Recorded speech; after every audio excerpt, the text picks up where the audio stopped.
രാവിലെ ഉണ്ടായപ്പോൾ തന്നെ നേരത്തെ എം എൽ എ പറഞ്ഞ കാര്യമാണ് അതിന്റെ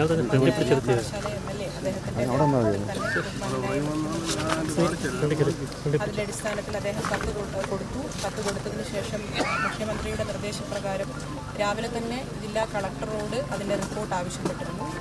ബഹുമാനിയായ കളക്ടർ രാവിലെ തന്നെ ധനസഹായം നൽകണം എന്ന റിപ്പോർട്ട് എം എൽ എയുടെ കത്തിന്റെ അടിസ്ഥാനത്തിൽ തന്നെ ആ റിപ്പോർട്ട് ഗവൺമെന്റിലേക്ക് എത്തിച്ചിട്ടുണ്ട്. വൈകുന്നേരം CM പത്രസമ്മേളനം നടക്കുന്നുണ്ട്. ബാക്കി കാര്യങ്ങളൊക്കെ നിയമപരമായ കാര്യങ്ങൾ ഗവൺമെന്റ് ആലോചിച്ച് ചെയ്യും. ഇന്ന് ആവശ്യമായ ക്രമീകരണങ്ങൾ ഇവിടെ സംസ്കാര ചടങ്ങുമായി ബന്ധപ്പെട്ടുകൊണ്ട് ഇവിടെ ചെയ്യേണ്ട ക്രമീകരണങ്ങളെല്ലാം MLA ഇടപെട്ട് ഇവിടെ സർക്കാർ എന്നുള്ള നിലയിൽ ചെയ്തിട്ടുണ്ട്. അതിൽ MLA ഇടപെട്ടിട്ടുണ്ട്.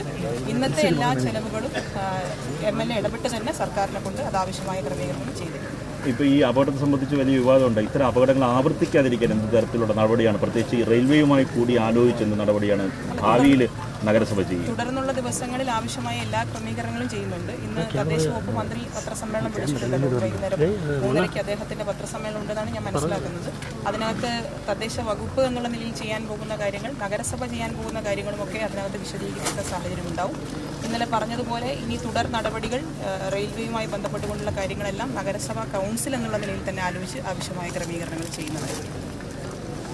ഈ സമയത്ത് ഒരു കാര്യം കൂടി വിട്ടുപോയത്, സമയത്ത് നമുക്ക് ഒരു വിജയം നമുക്ക് കാണാൻ വേണ്ടി അല്ലെങ്കിൽ ജീവനോടുകൂടി കിട്ടാൻ സാധിച്ചില്ല എന്ന് പറയുമ്പോഴും ഇതിനു വേണ്ടി പ്രവർത്തിച്ച ഒരുപാട് പേരുണ്ട്. ഈ കഴിഞ്ഞ ദിവസങ്ങളിൽ 46 മണിക്കൂറുകൾ തുടർച്ചയായി ഇതിന്റെ പരിശോധന നടക്കുമ്പോൾ അതിനാവശ്യമായ എല്ലാ സംവിധാനങ്ങളും ചെയ്ത മാധ്യമപ്രവർത്തകർ ഉൾപ്പെടെ, നമുക്കെല്ലാവർക്കും അറിയാം, നിങ്ങളുൾപ്പെടെ എല്ലാവരും കഴിഞ്ഞ ദിവസങ്ങളിൽ വളരെ സജീവമായി ആ വിഷയത്തിൽ ഇടപെടുകയും, പ്രത്യേകിച്ച് പറയാനുള്ളത് കേരള ഫയർ ആൻഡ് റെസ്ക്യൂ സംഘം, നമ്മുടെ അതിൻ്റെ സ്കൂബ ഡൈവേഴ്സ്, അതുപോലെ കേരള പോലീസ്, തിരുവനന്തപുരം നഗരസഭയുടെ കണ്ടിജന്റ് സ്റ്റാഫ്, അവരുടെ ശുചീകരണ തൊഴിലാളികൾ, അതുപോലെ ജില്ലാ കളക്ടർ ഉൾപ്പെടെയുള്ള ജില്ലാ ഭരണകൂടം പൂർണ്ണമായി നമ്മൾ ഈ പ്രദേശത്ത് അദ്ദേഹത്തെ നഷ്ടപ്പെട്ടു പോയ പ്രദേശത്ത് കേന്ദ്രീകരിക്കുന്ന സാഹചര്യമുണ്ടായി.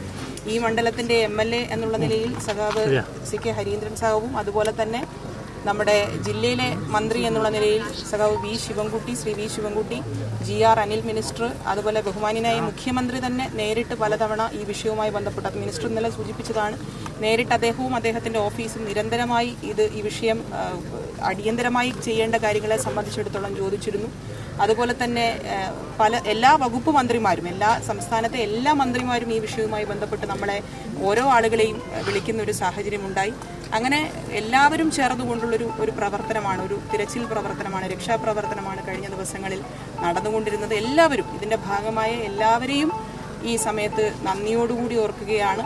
നമുക്ക് ഇത്തരം സംഭവങ്ങൾ ആവർത്തിക്കാതിരിക്കുന്നതിനോടൊപ്പം തന്നെ മാലിന്യങ്ങൾ വലിച്ചെറിയുന്നവർക്കെതിരെ ശക്തമായി അവരുടെ ഒരു പൊതുബോധം സൃഷ്ടിക്കാൻ പ്രിയപ്പെട്ട മാധ്യമപ്രവർത്തകർ നിങ്ങളെ കൊണ്ട് സാധിക്കണമെന്നുള്ള അഭ്യർത്ഥന, നമ്മൾ ചെയ്യുന്ന നടപടികൾ പോലെ തന്നെ തദ്ദേശ സ്വയംഭരണ സ്ഥാപനങ്ങളും ഗവൺമെൻറ്റും ഒക്കെ ചെയ്യുന്ന നടപടികൾ പോലെ തന്നെ നിങ്ങളെല്ലാവരും അതിൻ്റെ ഒപ്പം ഉണ്ടാകണം എന്നുള്ള അഭ്യർത്ഥന കൂടിയാണ് എനിക്ക് ഈ സന്ദർഭത്തിൽ പറയാനുള്ളത്.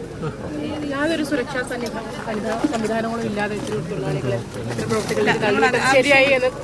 ശരിയല്ലല്ലോ. അത് ഇപ്പോൾ നമുക്ക് ആ ഡീറ്റെയിൽസ്, ഞാൻ അതാ പറഞ്ഞത്, ബഹുമാന്യനായ മന്ത്രിയുടെ പത്രസമ്മേളനത്തിലേക്ക് അതിന്റെ കൂടുതൽ വിശദാംശങ്ങളിലേക്ക് നമുക്ക് വരാം. പരിശോധിച്ച് മിനിസ്റ്ററെ അതിനകത്ത് മിനിസ്റ്റർ പറയും. അത്ര വലിയൊരു മാലിന്യക്കുഴിയിലേക്ക് ഒരു തൊഴിലാളികൾ ഇറക്കുമ്പോൾ അതിനുവേണ്ട സുരക്ഷാ സംവിധാനങ്ങളൊന്നും റെയിൽവേയുമായി ബന്ധപ്പെട്ട നഗരസഭയ്ക്ക് അത്തരം സംവിധാനങ്ങളൊന്നും ഇല്ല. ഇതിപ്പോ റെയിൽവേ കൊടുത്ത കരാറല്ലേ, നഗരസഭയുടെ ജീവനക്കാർക്കുണ്ടോ? അല്ല, നഗരസഭയുടെ ജീവനക്കാർക്ക് ചെയ്യുന്ന കാര്യങ്ങൾ നഗരസഭ ചെയ്യുന്നത് നിങ്ങൾക്ക് പരിശോധിക്കാം. ആവശ്യമായ ക്രമീകരണങ്ങൾ ഒരുക്കി അവർക്ക് ആവശ്യമായ സുരക്ഷാ സംവിധാനങ്ങൾ ഒരുക്കി തന്നെയാണ് നമ്മൾ ചെയ്യുന്നത്. ഈ വിഷയവുമായി ബന്ധപ്പെട്ടുകൊണ്ട് റെയിൽവേ എത്തരത്തിലാണ്, ഇത്തരം റെയിൽവേ എന്ന് പറയുന്ന സംവിധാനത്തിന് ഏത് തരത്തിലേക്കുമുള്ള സാങ്കേതിക സംവിധാനങ്ങളും മൊബിലൈസ് ചെയ്യാൻ കഴിയുന്ന ഒരു സംവിധാനമാണല്ലോ റെയിൽവേ എന്ന് പറയുന്നത്. അത് എന്തുകൊണ്ടാണ് അത്തരത്തിൽ സാങ്കേതിക ഉപകരണങ്ങളോ അല്ലെങ്കിൽ സുരക്ഷാ ക്രമീകരണങ്ങളോ ഒരുക്കാതെ ഇത്തരത്തിലേക്ക് ഒരു ഇടപെടൽ ഉണ്ടാക്കിയതെന്നുള്ള പരിശോധന അടക്കം നമുക്ക് ചെയ്യണം. നമുക്ക് എല്ലാവർക്കും അറിയാം, നമ്മളിപ്പോൾ ഒരു അങ്ങോട്ടും ഇങ്ങോട്ടും പറയുന്നതിനപ്പുറം ഇപ്പോഴുള്ള മാനസികാവസ്ഥ എല്ലാവർക്കും അറിയുന്ന കാര്യമാണ്. അതുകൊണ്ടാണ് ഞാൻ അതിന്റെ വിശദാംശങ്ങൾ MLA പറഞ്ഞപ്പോഴൊന്നും നമ്മൾ പരസ്പരം ദുരന്തം അതിജീവിക്കാനുള്ള അല്ല, ഇത് ആദ്യം ഉദാഹരണം എന്നുള്ള രീതിയിലല്ല, നേരത്തെ കണ്ടെത്തുകയും പരിഹാരം കണ്ടെത്തുകയും ചെയ്യേണ്ടതല്ലേ? അത്ര വലിയൊരു മാലിന്യകാലത്തിലേക്ക് മനുഷ്യർ അതെല്ലാം ഒരു മരണവീട്ടിൽ വെച്ചാണോ? അല്ല, മരണവീടായതുകൊണ്ടല്ല, ഇവിടെ വെച്ച് പരിഹരിക്കാൻ പറ്റും. ആ കാര്യങ്ങളെ സംബന്ധിച്ചും പരിശോധിക്കുമെന്ന് മേയർ പറഞ്ഞല്ലോ.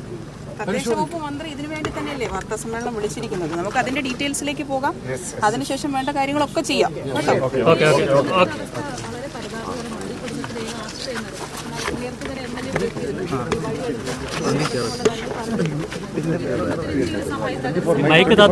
പരിശോധിക്കാം. ആ കാര്യങ്ങൾ ഗവൺമെന്റുമായി ആലോചിക്കുമ്പോൾ സംസ്ഥാന സർക്കാരിന്റെ ഭാഗത്തു നിന്ന് നൽകാൻ പോകുന്ന സഹായം MLA ഇടപെട്ട് മുഖ്യമന്ത്രി തന്നെ അതിന് കൃത്യമായിട്ടുള്ള കാര്യങ്ങൾ അദ്ദേഹം പറയും. അതിനുശേഷം നഗരസഭ ചെയ്യേണ്ട കാര്യങ്ങൾ അത് ഏത് ഘട്ടത്തിലായിരിക്കും പരിശോധന. അത് കൗൺസിലല്ലേ, നമ്മൾ ഒറ്റയ്ക്ക് എടുക്കുന്ന തീരുമാനമില്ല. കൗൺസിൽ അതിനാവശ്യമായ ക്രമീകരണങ്ങൾ എന്ത് സാഹചര്യമാണെങ്കിലും ഇപ്പോൾ ഇത്രയും നേരം ഈ അദ്ദേഹത്തെ നഷ്ടപ്പെടുന്ന ആ നിമിഷം മുതൽ ഞങ്ങളെല്ലാം കേന്ദ്രീകരിച്ച് അവിടെ നിൽക്കുകയാണ്. നിങ്ങളെല്ലാവരും കാണുന്ന കാര്യമാണ്.